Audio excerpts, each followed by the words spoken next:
Hi, my dear children. Today we are going to learn English vowels. A, E, I, O, U. Hope you are ready to learn. Let's go. How many alphabets in English? Say quickly. 26. Yes, very good. We are seeing uppercase alphabets, letters, capital letters.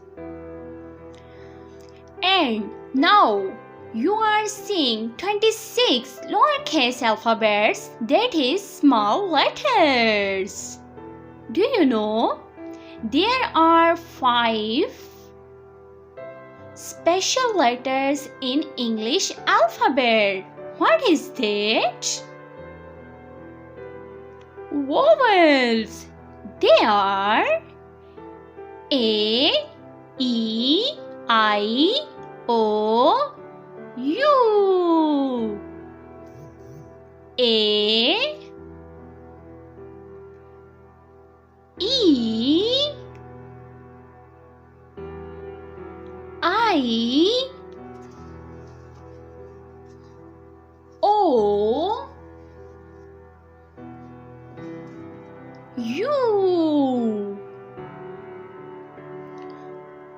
Vowels is a speech sound made by the vocal cords. What are they?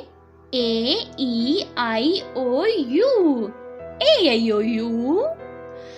Why vowels is very important, do you know? Vowels are used to break down the words, so that is easier to pronounce.